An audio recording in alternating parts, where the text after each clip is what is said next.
علوم اور اس کی آج 7واں حصہ ہے علم کی فضیلت، اس کا بھی آج 7واں حصہ انشاءاللہ بیان ہوگا۔ نبی کریم صلی اللہ تعالیٰ علیہ وآلہ وبارک وسلم نے حضرت سیدنا ابو ذر غفاری رضی اللہ تعالیٰ عنہ کو ارشاد فرمایا ابو ذر غفاری،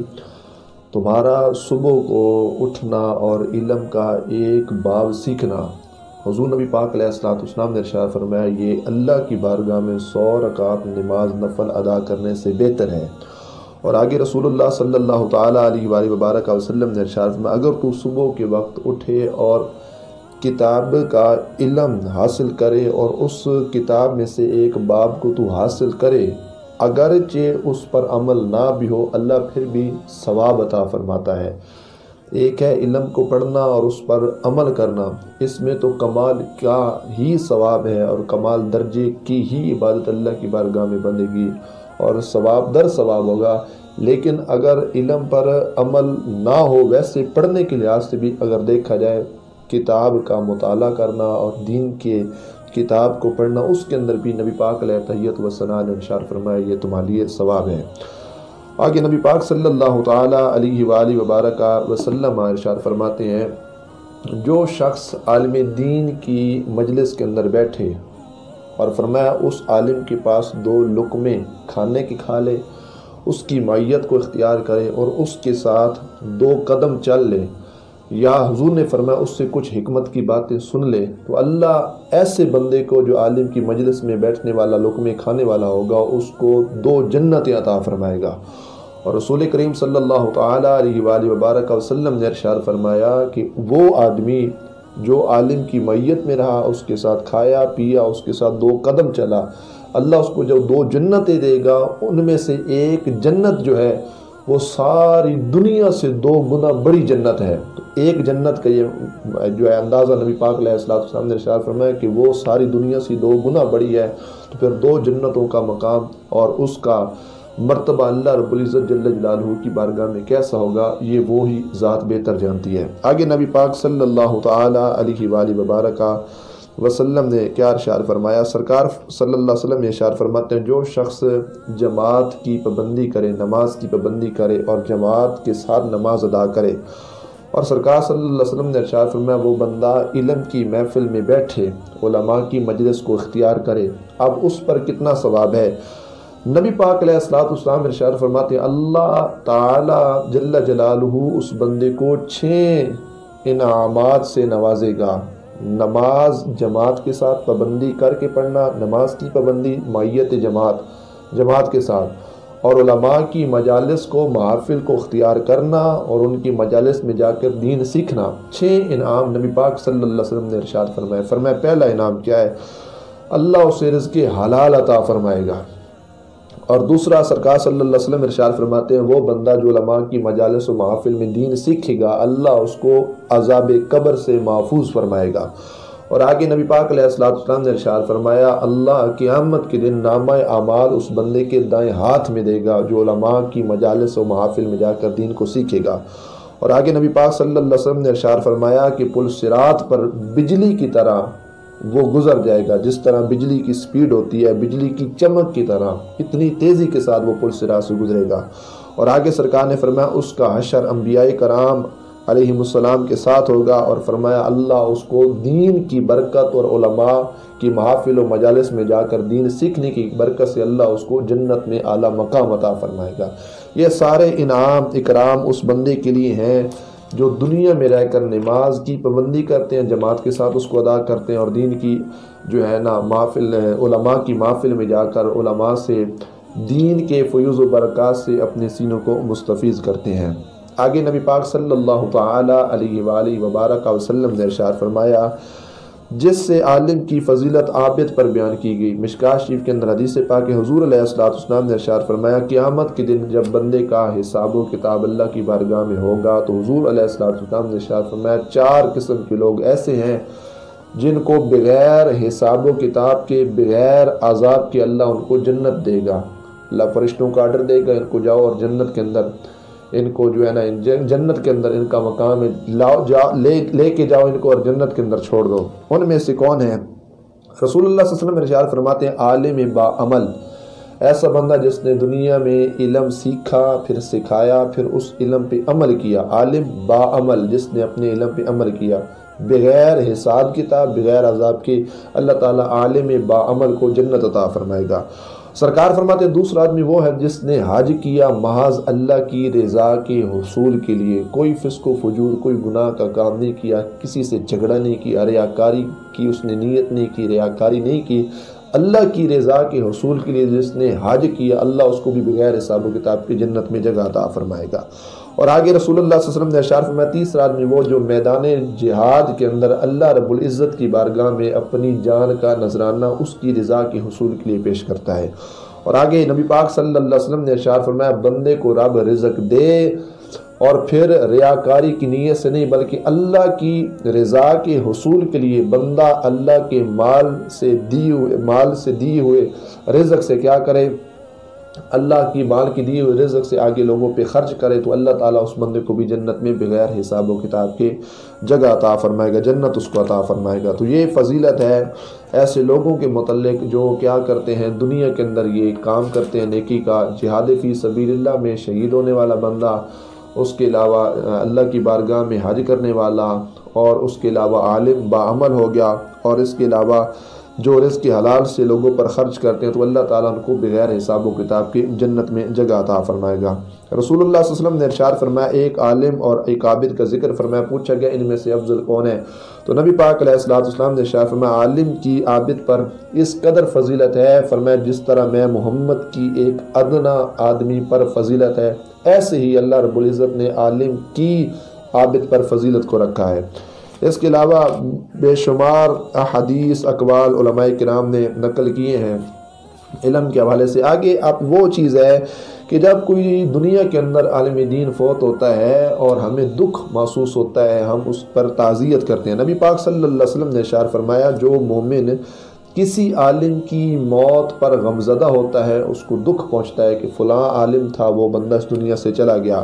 اور سرکار نے فرمایا اس عالم کی موت کی خبر سن کر اگر کوئی پریشان ہوا تو سرکار کہتے ہیں اللہ اس بندے کو 1000 علماء اور 1000 شہداء کا ثواب عطا فرمائے گا۔ فقط ایک عالم دین کے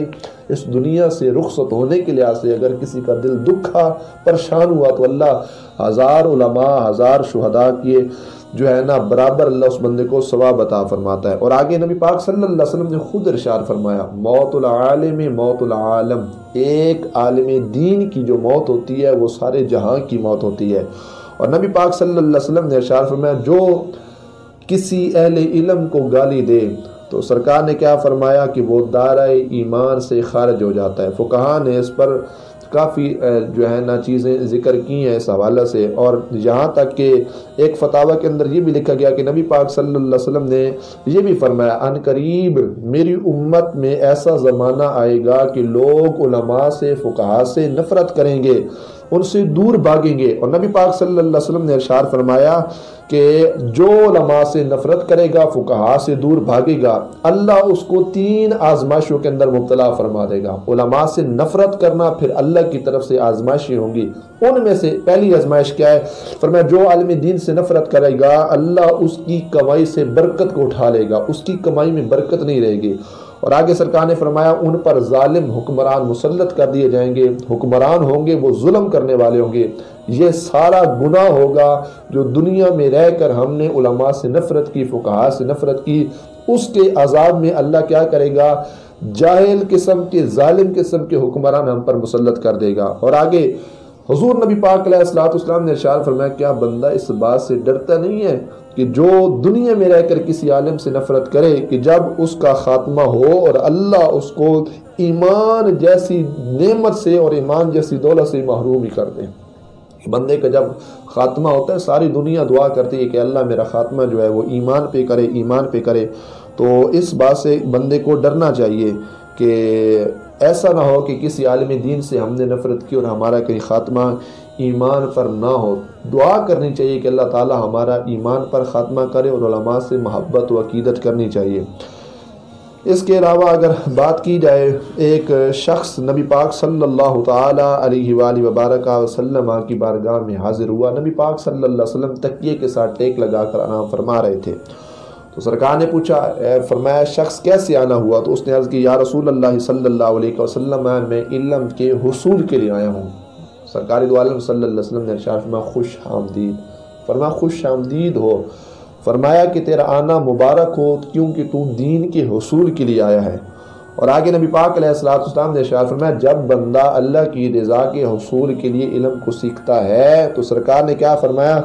اللہ کی رحمت کے فرشتے اس کو پروں سے ڈھانپ لیتے ہیں، اس پر پر بچھاتے ہیں، پروں سے گھیر لیتے ہیں، اور حضور علیہ السلام نے ارشاد فرمایا پھر وہ ایک دوسرے پہ سوار ہو جاتے ہیں اور یہاں تک کہ وہ سلسلہ آسمان تک چلا جاتا ہے۔ اور نبی پاک صلی اللہ علیہ وسلم نے ارشاد فرمایا اس وجہ سے رب کی رحمت کے فرشتے ایسے لوگوں سے محبت کرتے ہیں کیونکہ وہ اللہ کی بارگاہ میں دین کے حصول کے لیے جو سفر کرتے ہیں، تو دین کی محبت کی وجہ سے اللہ کی رحمت کے جو فرشتے ہوتے ہیں وہ کیا کرتے ہیں، ان سے محبت کرتے ہیں۔ ایک اور شخص نبی پاک صلی اللہ تعالیٰ علیہ وآلہ وبارک وسلم کی بارگاہ میں حاضر ہوا۔ حضور علیہ السلام نے پوچھا کیسے آنا ہوا؟ اس بندے نے کہا جی میں بوڑھا ہو گیا ہوں، میری ہڈیاں کمزور ہو گئی ہیں، جسم میں طاقت نہیں ہے، جان نہیں ہے، چل پھر ٹھیک انداز کے ساتھ نہیں سکتا۔ حضور نے فرمایا پھر بوڑھے ہو کیسے آنا ہوا؟ عرض کہتا یا رسول اللہ صلی اللہ تعالیٰ علیہ وآلہ وبارک وسلم میں آپ کی بارگاہ میں آیا ہوں تاکہ آپ مجھے چند کلمات سکھائیں جس سے میں نفع حاصل کر سکوں، جو دین اور دنیا کے لحاظ سے، آخرت کے لحاظ سے میرے لیے نفع مند ہوں۔ ہے آدمی بوڑھا، جسم کے اندر جان و طاقت تک نہیں ہے، ہڈیاں اس کی کمزور ہیں، خون حرکت صحیح انداز میں نہیں کرتا، خون اس کا کم پڑ گیا ہے، اتنا بوڑھا ہونے کے باوجود بھی وہ چل کے محبوب کریم صلی اللہ علیہ وسلم کی بارگاہ میں آیا ہے۔ عرض کرتا ہے یا رسول اللہ دین کا علم اور دین کی برکت اور دین کی محبت، دین کے حصول کی محبت مجھے جہاں تک لے کے آئی ہے، یا رسول اللہ میں دین سیکھنا چاہتا ہوں، مجھے چند کلمات طیبات بتا دیں۔ نبی پاک صلی اللہ علیہ وسلم نے کتنی خوبصورت بات کی، فرمایا یہ جو بوڑھا آدمی دین کے حصول کے لیے اور محبت لے کے آیا، سرکار نے فرمایا جس درخت سے یہ گزر کے آیا، فرمایا جس پہاڑ سے یہ گزر کے آیا، جس پتھر سے اور جس ڈیلے سے یہ گزر کے آیا، سرکار نے فرمایا وہ تمام اشیاء اس بندے کے لیے اللہ کی بارگاہ میں استغفار فرما رہے ہیں، تمام وہ چیزیں، کیونکہ یہ وہاں سے گزر کر دین کے حصول کے لیے آیا۔ وہ درخت ہو گیا، وہ ڈیلے ہو گیا، وہ پتھر ہو گیا، وہ ساری کی ساری اس بندے کے لیے کیا اللہ رب العزت کی بارگاہ میں بخشش کی دعا کر رہے ہیں۔ تو یہ سارا دین کی ہی برکت ہے جس کی وجہ سے اللہ رب العزت جل جلالہ بندے کو مقام عطا کرتا ہے۔ نبی پاک صلی اللہ تعالیٰ علیہ وآلہ وبارک وسلم کے زمانے کے اندر دو بھائی تھے، حضرت انس بن مالک رضی اللہ تعالیٰ عنہ اس روایت کے جو ہے راوی ہیں۔ ایک بھائی کماتا تھا، ایک حضور نبی پاک علیہ السلام کی بارگاہ میں رہ کر علم دین کو سیکھتا تھا۔ اب جو کماتا تھا اس کو غصہ آیا، اس نے کہا یہ دوسرا جو میرا بھائی ہے وہ ہر ٹائم فری رہتا ہے، حضور کی مجلس میں رہتا ہے، دین کو سیکھتا ہے، سارا دن تو میں کماتا ہوں۔ چلتا چلتا حضور علیہ السلام کی بارگاہ میں آیا، عرض کرتا ہے یا رسول اللہ صلی اللہ تعالیٰ علیہ وآلہ وبارک وسلم میں کماتا ہوں، سارا دن تھک میں جاتا ہوں اور یہ فری میں آپ کی مجلس میں ہر ٹائم بیٹھا رہتا ہے، یا رسول اللہ اس کو میرے ساتھ بھیجیں تاکہ یہ بندہ کمائے، یہ میرا بھائی ہے میرے ساتھ کمائے، میرا دستے بازو بنے۔ نبی پاک علیہ السلام نے اس کے بھائی سے ارشاد فرمایا او بندے مومن تمہیں پتہ ہے جو تمہیں رزق اللہ دے رہا ہے یہ تیرے چھوٹے بھائی کی دین کی برکت سے ہی تو دے رہا ہے۔ معاشرے میں یہ بات ضرور ہے کہ گھر میں رہنے والے جو بھائی ہوتے ہیں، افراد ہوتے ہیں، اگر ان میں سے ایک دین کی راہ کا اگر مسافر بن جائے، طالب علم بن جائے، تو سارے رشتہ دار اور گھر والے اس بات پر تانا دیتے ہیں کہ اس نے کون سا کام شروع کر دیا ہے، حالانکہ انہیں پتہ ہونا چاہیے کہ یہ جو گھر میں سارا نظام چل رہا ہے درم و دینار کا، پیسوں کا، وہ صرف دین کی برکت کی وجہ سے چل رہا ہے، دین کی برکت کی وجہ سے اللہ ان کو بھی رزق عطا فرما رہا ہے۔ تو یہ ساری دین کی برکتیں ہیں، اللہ رب العزت جل جلالہ ہمیں صحیح معنوں میں دین کی سمجھ عطا فرمائے۔ وآخر دعوانا ان الحمدللہ رب العالمین۔ اللہم صلی علی سیدنا و مولانا محمد مبارک وسلم وصلی علیہ۔ یا اللہ کریم جو کلمات طیبات بیان کیے گئے علم دین کے والے سے، یا اللہ کریم کلمات طیبات پر عمل کرنے کی توفیق عطا فرما۔ یا اللہ کریم اس دین کے فیض کو جاری ساری فرما۔ یا اللہ اس دین کی برکت سے ہم سب کے گناہوں کو معاف فرما۔ جتنے حضرات شوق سے اس دین کے پیغام کو سن رہے ہیں یا اللہ ان کی بھی بخشش و مغفرت فرما۔ تمام کی نیک جائز دلی حاجات اپنی بارگاہ میں قبول فرما، ہم سب کی تمام نیک جائز دلی حاجات خواہشات اپنی بارگاہ کے اندر قبول فرما، مکۃ المکرمہ پاک مدینۃ المنورہ پاک کی حاضری عطا فرما۔ یا اللہ صدقہ اس مقدس دین کا یا اللہ امام غزالی رحمۃ اللہ تعالی علیہ کے درجات اپنی بارگاہ کے اندر بلند فرما، امام غزالی رحمۃ اللہ تعالی علیہ کے فیوز و برکات سے ہم سب کو مستفیض فرما، صحیح معنوں کے اندر دین کا پیغام سمجھنے کی، سننے کی، آگے پہنچانے کی توفیق عطا فرما۔ وَأُفْوِضُ أَمْرِي إِلَى اللَّهِ إِنَّ اللَّهَ بَصِيرٌ بِالْعِبَادِ صلی اللہ تعالی علی خیر خلقہ محمد وعلی آلہ وأصحابہ اجمعین برحمتک یا ارحم الراحمین۔